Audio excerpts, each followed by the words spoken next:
adversários. Em outra tradução, diz que há muita oposição ou oposições. Então nós queremos pensar com os irmãos sobre alguns benefícios da oposição.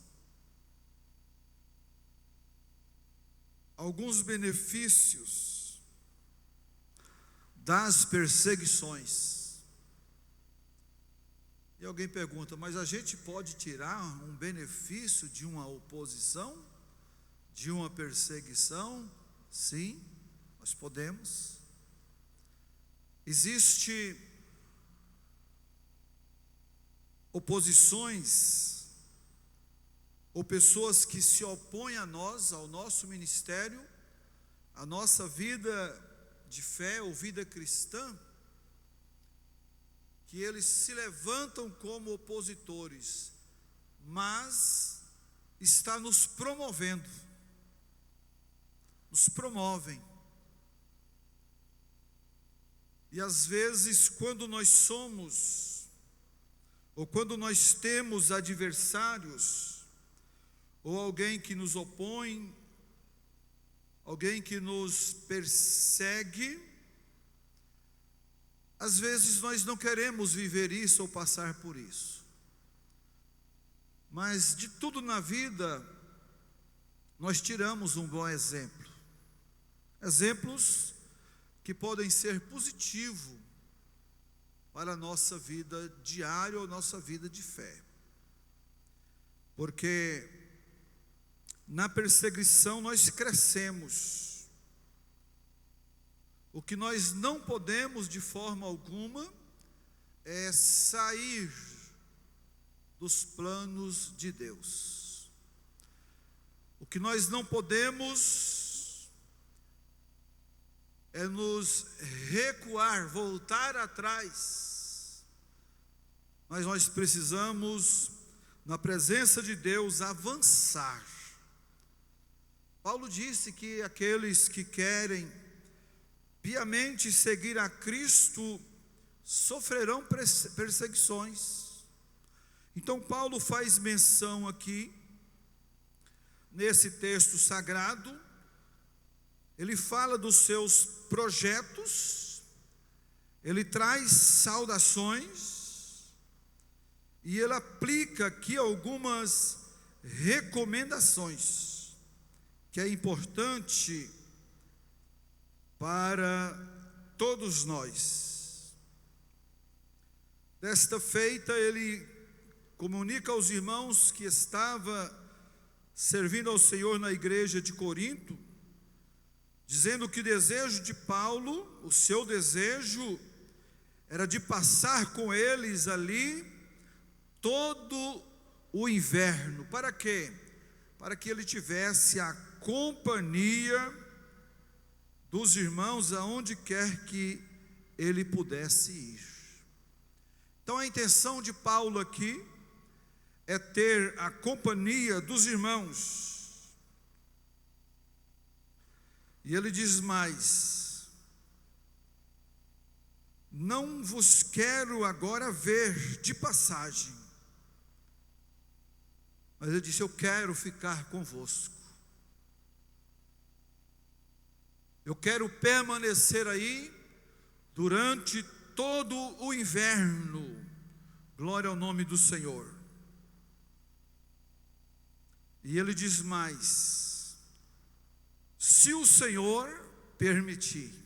Uma coisa que nós precisamos entender, irmãos, e colocar em prática no nosso viver, que as coisas acontecem na nossa vida, não é da forma que nós queremos, que nós pensamos, que nós imaginamos, da forma que nós projetamos.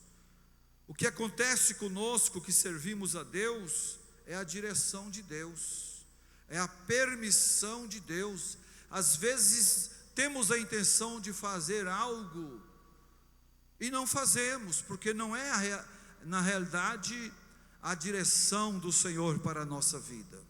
Então Paulo está dizendo aqui: o meu desejo é estar convosco, passar o inverno convosco, todavia, se o Senhor permitir. E ele diz mais no versículo 7, diz: olha, eu ficarei em Éfeso até o Pentecostes. Eram os planos de Paulo. Louvado seja o nome do Senhor. E nós sabemos que no Pentecoste, o Pentecoste era uma celebração de agradecimento a Deus pelas colheitas. Ele se dava 50 dias após a Páscoa. Então Paulo se programou para, nesta ocasião do Pentecostes, ele estar presente. Era o desejo de Paulo. Nós não temos nossos desejos? Cada um de nós tem os seus desejos. Nós temos os nossos desejos.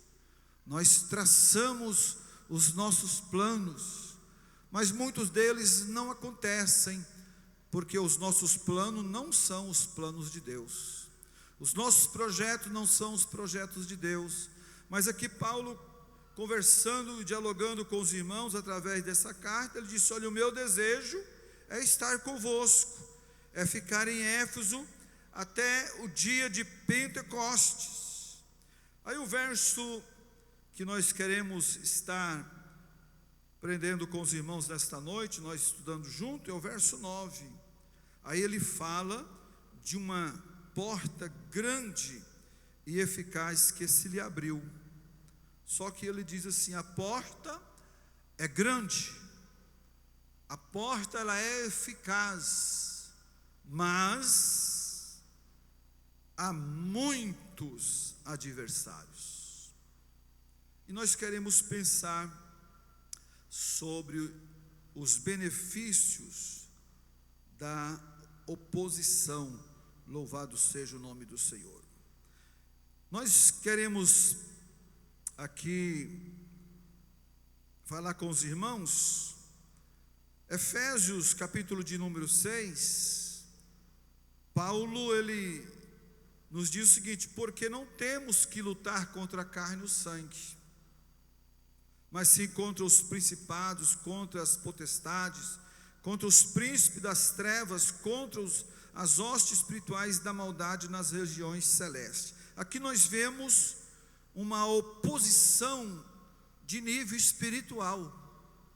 Nós não temos apenas lutas na carne. Os nossos opositores, eles não são simplesmente homens, não é, Pedrinho? Existem homens que se levantam como oposição a nós, se opõem à nossa direção, se opõem à nossa liderança. São oposições. Existem pessoas que são oposições, que levantam o contrário, que perseguem. Mas aqui Paulo está falando, dizendo que nessa ocasião aqui, o maior opositor aqui era Satanás. Ele disse: não temos que lutar contra a carne e o sangue, mas sim contra os principados, contra as potestades, contra os príncipes das trevas, contra as hostes espirituais da maldade nas regiões celestes. Existe coisas na nossa vida, ou luta que temos que lutar, que é no âmbito espiritual. Não se resolve com palavras, não se resolve com a força do braço. Não, podemos ser intelectuais. A pessoa pode ter cursado nas melhores escolas ou faculdades que no mundo existe. Mas estas batalhas, quando nós enfrentamos opositores no mundo espirituais, Paulo diz que nós vamos vencer com armas espirituais. Por isso ele diz que as armas da nossa milícia não são carnais, mas elas são poderosas em Deus para destruição de fortalezas. E eu ministro na tua vida nesta noite: você não vai cair, você não ficará prostrado, o inimigo não terá força contra a tua vida, porque o Senhor vai te revestir de armas espirituais. Você pode crer? Glória a Deus.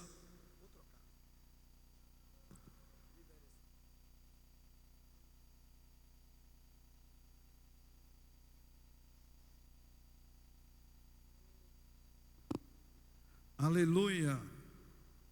Vamos ver se já está melhor, né, Maico? Pode, né? Tá bom, vai me ajudando aí. Glória a Deus. Então, irmãos, quando o opositor é no mundo espiritual, nós precisamos de armas espirituais. Precisamos de visão espiritual. Precisamos de proteção espiritual para a nossa mente. Precisamos nos revestir de armas espirituais que são poderosas em Deus para a destruição de fortalezas. Nesse mundo espiritual não adianta armas carnais, tem que ser arma espiritual, tem que ser jejum, tem que ser oração, tem que ser vida na presença de Deus. E quando nós assim fazemos, nós seremos mais do que vencedores. Aí o Senhor Jesus, em Mateus capítulo 5, verso 11 e 12, ele diz assim: bem-aventurados sois quando vos injuriarem e perseguirem e mentindo, disserem todo mal contra vós por minha causa. Exultai-vos e alegrai-vos, porque grande é o vosso galardão no céu, porque assim perseguiram os profetas que foram antes de vós. Aqui já é no mundo natural. Aqui já está falando de pessoas para pessoas, de homens. Mas o Senhor Jesus nos traz uma palavra confortadora, que nós somos bem-aventurados quando nós somos perseguidos por causa do amor de Jesus. E na perseguição, irmãos, nós crescemos.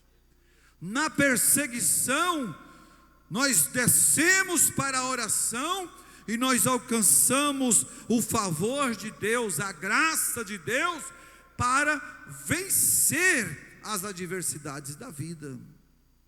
E Jesus disse que nós somos bem-aventurados. E quando isso acontece, ele diz assim: olha, exultai-vos. Você está sendo perseguido aí por alguém por causa da sua fé? Estão te perseguindo por causa do nome de Jesus? Estão te perseguindo porque você conduz uma Bíblia Sagrada? Jesus está dizendo: exultai-vos e alegrai-vos, porque grande é o vosso galardão no céu. Então a vida com Deus, ela é maravilhosa. Os Salmos de 119, o versículo 157, diz assim: muitos são os meus perseguidores e os meus inimigos, mas ele diz: mas não me desvio dos teus mandamentos. Pode levantar homens, mulheres, pode levantar um exército de pessoas para perseguir, para maltratar, para falar mal, mas o crente caminha de cabeça erguida, dizendo: Senhor, eu não vou me desviar dos teus estatutos, eu não vou me desviar dos teus conselhos. Por quê, irmãos? Porque a Bíblia diz que maior é o que está em nós do que o que está no mundo. Maior é o Deus que tu serve na tua vida. Perseguição tem, opositores tem. Paulo teve, ele diz aqui: olha, a porta é grande, a porta é eficaz, mas são muitos os adversários. mas meus amados irmãos, é o Senhor que vai à nossa frente, Ele vai abrindo o caminho, Ele vai abrindo portas, Ele vai derrubando muralhas, as barreiras vão caindo por terra, e o crente vai vencendo. Aí lá na frente a gente olha para trás assim: como eu venci essa? A boa mão de Deus. Glória ao nome do Senhor Jesus. Então o salmista diz aqui que os perseguidores são muitos, os opositores são muitos, os inimigos são muitos, mas o salmista, acho que ele bateu a mão no peito assim, disse: mas não me desvio dos teus testemunhos. Glória a Deus. Você está firme aí com Jesus? Está firme com o Mestre? Aí nós vamos enfrentando as lutas e cantando: levarei eu também minha cruz, até por uma coroa a trocar. Aí você vai caminhando, sendo perseguido, sendo tentado, alguém falando mal de você, e você vai cantando. E alguém olha: não entendo esse povo. Mas é assim. E por que é assim? Porque é o Senhor que nos dá graça. Lembra aquele hino da Shirley Carvalhais? Ela tem um hino que diz assim: se fala mal de mim, não ligo não. E ela canta dizendo: com as pedras que a mim me atiram, um castelo já edifiquei. Veja que fé, veja que convicção. Glória ao nome do Senhor Jesus. Então, vida com Deus é vida maravilhosa, irmãos. A nossa vida com Deus é coisa gloriosa. Glória ao nome do Senhor Jesus. E por isso nós vamos cantando, dando glória a Deus, dando louvor a Deus. Os opositores são muitos, como Paulo está dizendo aqui, muitos adversários. Nós também temos adversário, mas nós temos um Deus que nos dirige, que nos guia. O irmão ia viajar lá em Rondônia, no horário da noite, depois do culto, e reuniu os irmãos ali para orar, pedindo a bênção para a viagem, a importância da oração quando a gente vai viajar. Vou ali, vou orar. Eu conheço o irmão lá em Rondonópolis, toda vez que ele entra no carro para sair, ele faz uma oração. Se ele parar aqui 5 minutos na porta da igreja, entrou no carro e vai lá no Cicobi, ele entra no carro, ele ora: Senhor, me guarda, me proteja, me livra dos acidentes. Chegou no Cicobi, vamos supor que ele vem aqui na caixa, ele entra no carro, ele ora.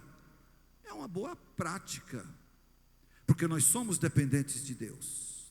E aquele irmão ia viajar à noite, pediu oração, e os irmãos fizeram um círculo ali, e começou a orar por aquele irmão pastor que ia viajar. E o irmão teve uma visão, o carro andando na rodovia, anjos à direita, anjos à esquerda, anjos na frente, anjos na retaguarda, e o pastor viajou, chegou em paz e em segurança. É porque nós não vemos com os nossos olhos carnais, mas quando nós abrimos os nossos olhos espirituais, nós vemos,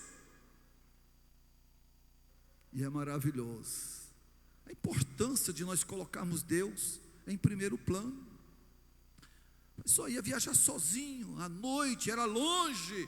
Irmãos, ora por mim, vou viajar. E na hora da oração, Deus abre os olhos espirituais do irmão, e ele viu o carro, o Senhor dando proteção à direita, à esquerda, na retaguarda, na frente.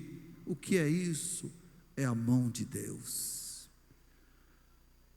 E a Bíblia diz que o anjo do Senhor acampa-se ao redor dos que o temam e os livra.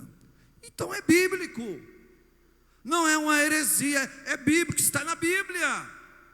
Glória ao nome do Senhor Jesus. Irmão, e ai de nós se não fora a proteção de Deus, os cuidados de Deus para a nossa vida.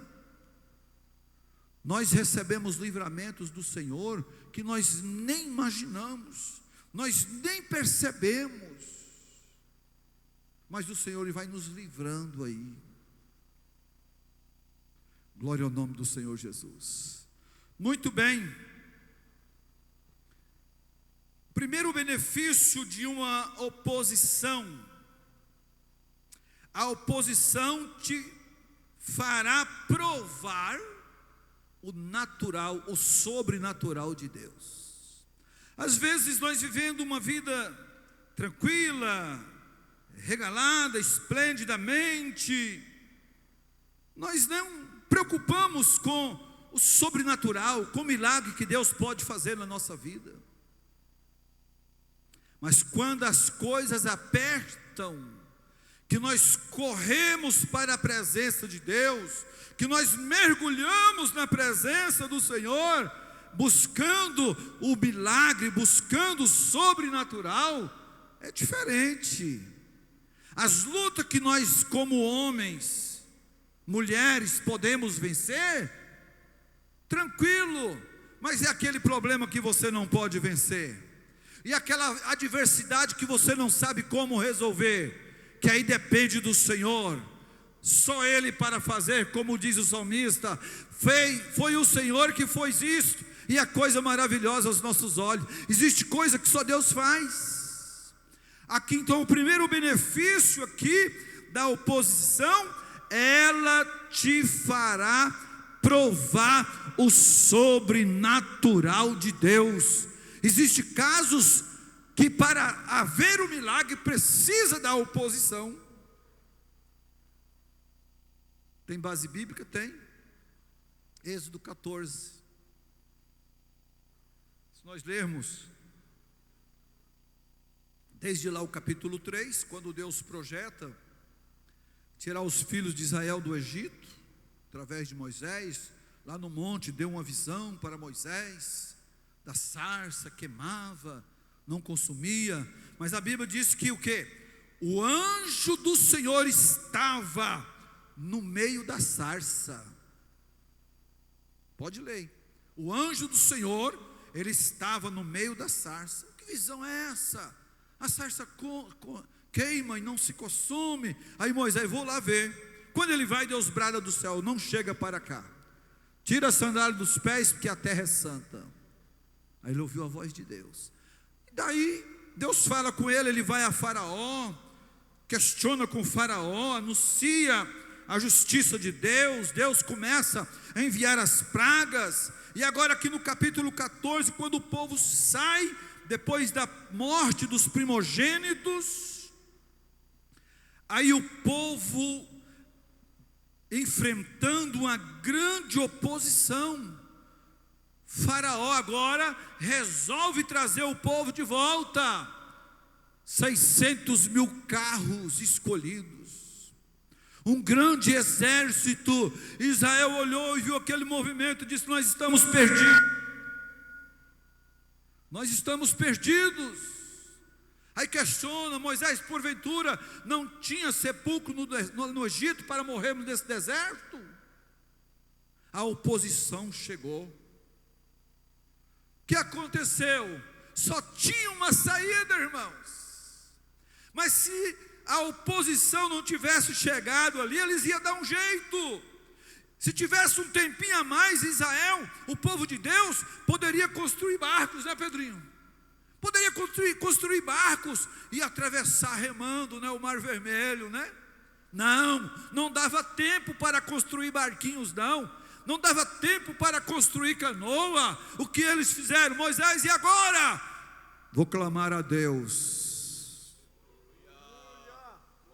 Aí quando Moisés clamou, por causa da oposição que vinha ao seu encontro, Moisés clamou, ele disse: Moisés, o que você está fazendo? Estou clamando ao Senhor. Rapaz, o que você tem na mão? Uma vara? Estende a tua vara sobre o mar, manda esse povo marchar. Aí Moisés estendeu a mão, clamou a Deus, e o sobrenatural aconteceu. A Bíblia diz que Deus mandou um forte vento oriental toda aquela noite, de forma que o mar foi se abrindo e o povo de Deus entrou mar adentro em terra seca, e foi aquele grande milagre. Mas por que aconteceu? Por causa da oposição. Primeiro benefício da oposição: ela te fará contemplar o sobrenatural de Deus. Só Deus poderia fazer aquilo, irmãos. Então, o sobrenatural aconteceu, e o povo atravessou, viu o milagre de Deus. Então, quando está tudo bem, maravilha, a gente está aí tranquilo, né? Como diz o gaúcho, o camarada se atira em cordas e fica balançando, dizendo: eu quero trabalhar para o meu Senhor, deitado naquela rede, né? O linguajar dele, se atira em cordas, uma corda de lá, outra de cá, e a rede aqui, né? Eu quero trabalhar para o meu Senhor, deitando o dia inteiro com amor. Ai, Jesus amado. Mas quando estamos vivendo o momento da oposição, irmãos, aí nós precisamos do sobrenatural de Deus, aí nós precisamos do milagre de Deus para as nossas vidas. Eu quero te dizer nesta noite: Deus tem um milagre para a tua vida, Deus tem um milagre para a tua família. Deus vai abrir este mar que está à tua frente. Glória a Deus. Que coisa maravilhosa, irmãos, é ver Deus agindo. A oposição, a perseguição provocou o milagre de Deus na vida daquele povo. Se tivesse tranquilão, né? Se eles não tivessem visto a cavalaria de Faraó, tá tranquilo. Ô Moisés, vamos cortar uma madeira aqui, vamos fazer uns barquinhos aqui, né? Fazer uma jangada, né? Jangadinha de bambu, bem feitinha. Ixi, já entrava no mar ali, vamos pelejar. Mas não dava tempo. Tiveram que clamar. E quando clamaram, cumpriu o que Jeremias disse: clama a mim e respondeste-ei. Clamaram, Deus ouviu no céu, e o sobrenatural aconteceu, e o povo não foi ingrato. Lá do outro lado, eles cantaram: só o Senhor é Deus, só o Senhor é Deus, só o Senhor é Deus. Deus te dará vitória, e você vai dizer: só o Senhor é Deus na minha vida. Oh, glória ao nome do Senhor Jesus. Então, irmãos, a perseguição, muitas das vezes, ela provoca o milagre de Deus na tua vida. Não aguento mais tanta perseguição, pastor. Vai em frente, vai orando, vai falando com Deus, o teu milagre já está para chegar. Glória a Deus, louvado seja o nome do Senhor. A oposição que você enfrenta te fará experimentar o sobrenatural, o milagre de Deus. Sabe aquelas lutas que a gente fala assim: não tem jeito, não dá mais para continuar. Se você crer, você vai receber de Deus o sobrenatural. Deus fará na sua vida. Glória ao nome do Senhor Jesus. Eu não sei se eu já contei aqui. Meu pai teve que fazer uma cirurgia mais ou menos uns 12, 15 anos atrás. Ajustamos com o médico R$5.600. A gente já não tinha esse dinheiro. Era muito dinheiro naquela época. Aí ele fez a cirurgia, foi para o quarto. Ele ficaria um dia na UTI, 2 ou 3 dias no quarto. Foi para o quarto, complicou a cirurgia. Aquilo não cicatrizou, abriu, virou aquele negócio mais esquisito. A gente olhava e via as tripas dele lá dentro assim. Teve que voltar para a sala de cirurgia. Naquela época, de 5.000 foi para 17.600. A gente não tinha dinheiro. Aí parcelamos em algumas vezes, parcelas de 2.500, e a última parcela, R$7.500. Quando chegou a última parcela, a gente já tinha feito tudo que podia fazer para juntar dinheiro. Aí dos 7.500, nós trabalhamos, juntamos 2.500, ficou 5.000. E agora, onde vai arrumar 5.000? A última campanha que nós fizemos para arrumar dinheiro, nós vendemos 200 pizzas, que deu os 2.500. E agora? Vendemos para um irmão uma pizza, ele falou, para que isso? Nós contamos a história. Não, eu vou comprar, mas eu quero ajudar um pouco mais. Na semana, 3 dias antes de vencer o dia que teríamos que depositar os 7.500, a gente tinha 2.500. O culto de quinta-feira eu estava saindo, desci do púlpito, estava saindo, e aquele irmão fez assim. E eu fui lá. Conversamos, ele disse assim, pastor, eu disse que ia ajudar vocês. É que dia que é? Falei, tal dia, faltava 3 dias. Tirou a carteira do bolso assim, pegou um talão de cheque, faz um cheque aí. Eu peguei e falei, de quanto? Ele falou, faz de 5.000. Era o que faltava, irmãos. Eu quase não consegui preencher aquele cheque. Era o que faltava. O que é isso? Milagre de Deus. Só Deus para tocar no coração de uma pessoa, para fazer isso. A gente estava no limite, mas estava orando, dizendo, Senhor, o Senhor é o Deus que abre porta. É o Senhor que faz. Nós cremos no milagre. E eu saí dali glorificando a Deus. E no outro dia fomos lá, fizemos depósito. Graças a Deus, tudo bem para a glória de Deus. Aconteceu o quê? O sobrenatural. Então Deus tem um milagre para a tua vida. Deus tem um milagre para você. Não importa com a oposição, não importa com os opositores, com os perseguidores, creia, Deus fará um milagre em meio à oposição que você está vivendo. Irmãos, é a Bíblia que nos dá garantia, e nós precisamos crer, nós precisamos acreditar naquilo que a palavra de Deus nos revela. Então a oposição te fará ver o sobrenatural de Deus. O que mais ela faz? A oposição, ela te promove. A gente quer ser promovido lá no trabalho, no banco, onde a gente está, né? Coisa boa é a promoção, aumento de salário, que maravilha, né? Mas muitas vezes a gente vai ser promovido em meio às guerras, às pelejas da vida. E eu peguei por base a história de José. Gênesis 37, os irmãos conhecem bem. Nós falamos isso aqui esses dias sobre a situação de José. Mas é um bom exemplo para esse texto.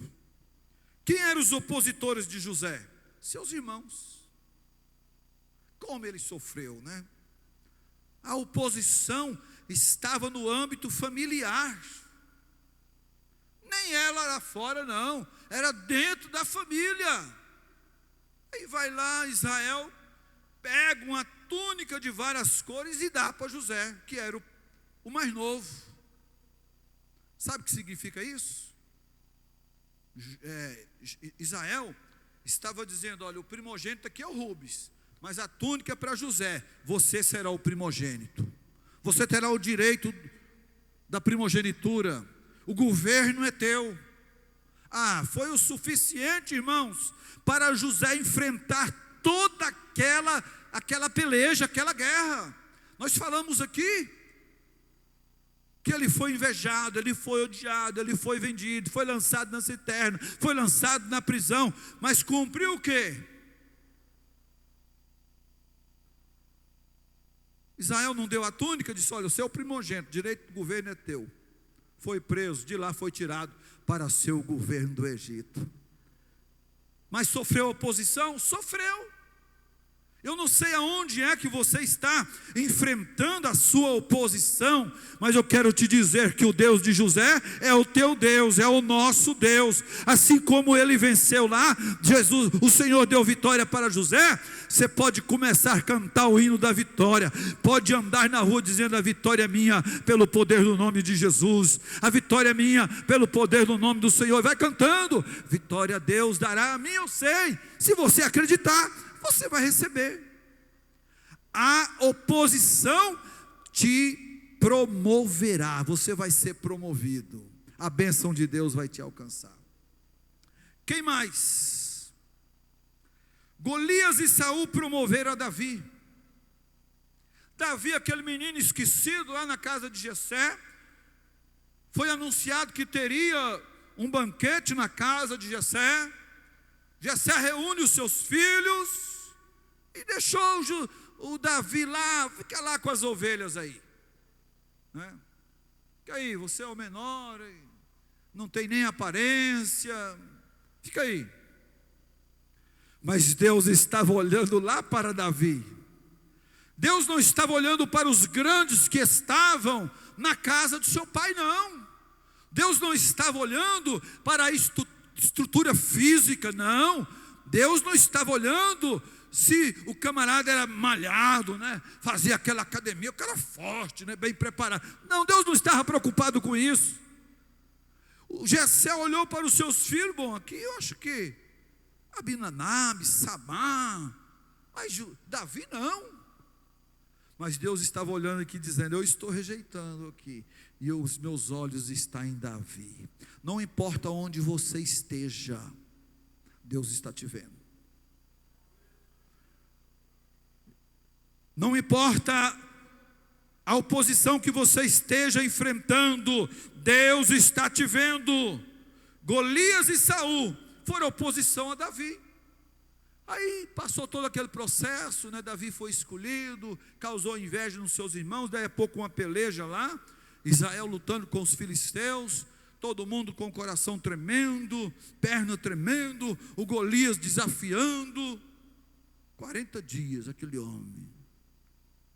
Aí quando Davi vai levar alimento para os seus irmãos, presente para o rei, quando ele chegou, ele viu aquele negócio assim: o que está acontecendo aí? Não, isso aí é o gigante Golias.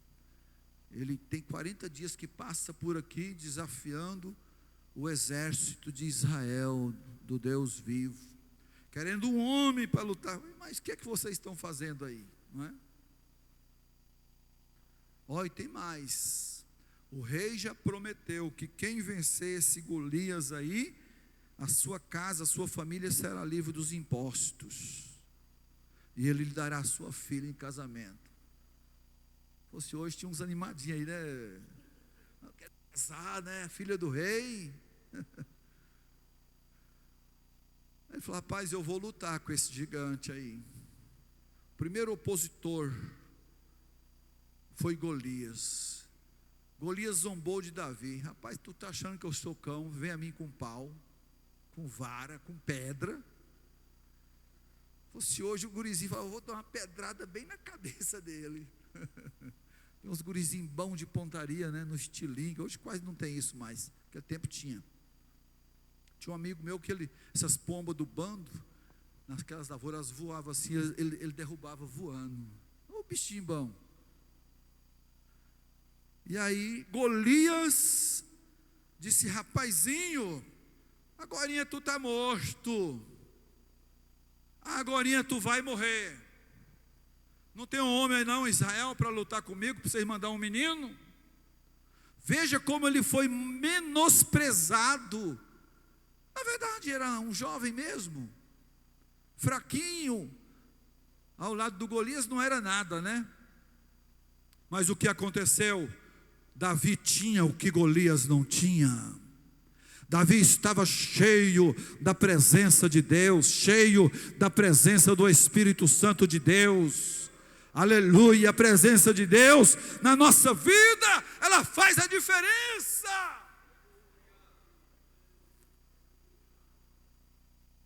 A presença de Deus, irmãos, é diferente. Davi pegou as pedrinhas e foi, venceu o gigante, derrubou aquele homem grande, com a sua própria espada degolou o pescoço dele. Aí Israel glorificou, né? Depois, Davi entrava e saía na presença de Saul, e um dia as mulheres resolveram cantar. Tem que ter cuidado até com o que se canta. Deram 10 milhares para Davi, né?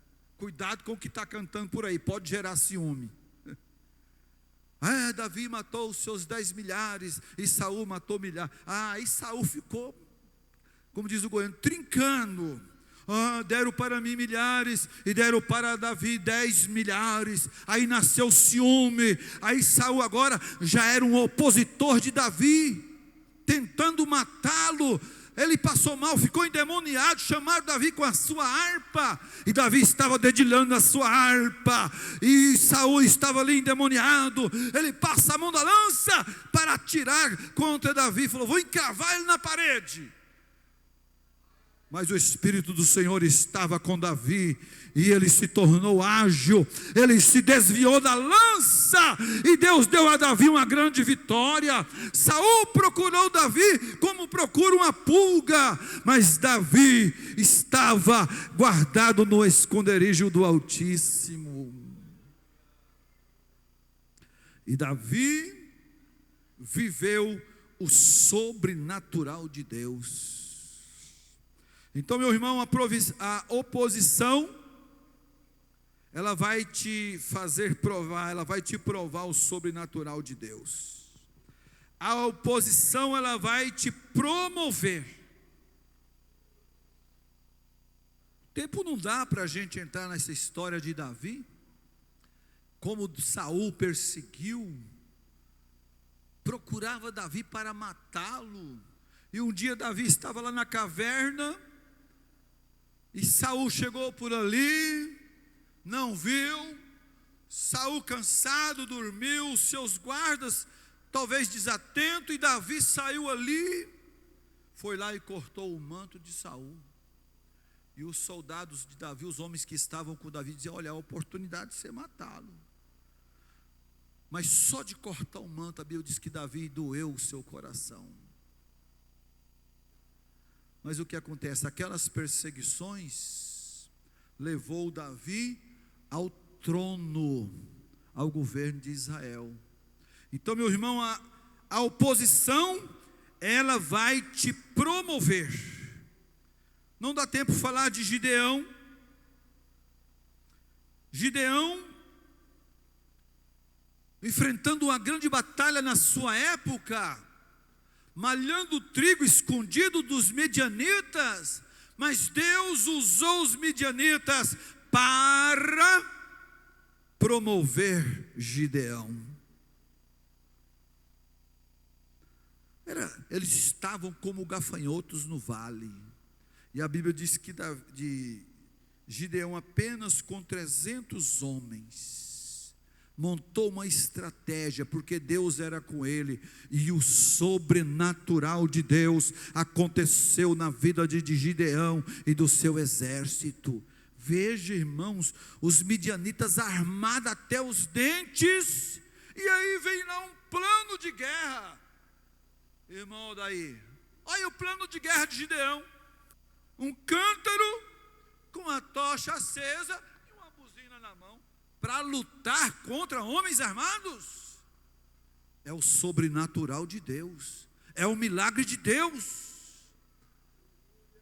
E Gideão parece que estava assim meio temeroso. Aí Deus disse assim: desce lá no meio do arraial. Se você não quiser sozinho, tiver meio com medo, chama o Wagner Parreira, vai lá. Chama aí o seu moço pura. E eles desceram lá no arraial. Quando desceu, parou lá próximo de uma tenda, e alguém estava contando um sonho ao seu companheiro. Eu disse: rapaz, essa noite eu tive um sonho.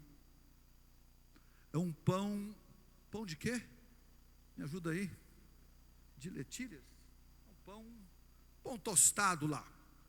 Eu vi um pão que descia no arraial dos midianitas. E ele contou aquele sonho, e aquilo fez um estrago.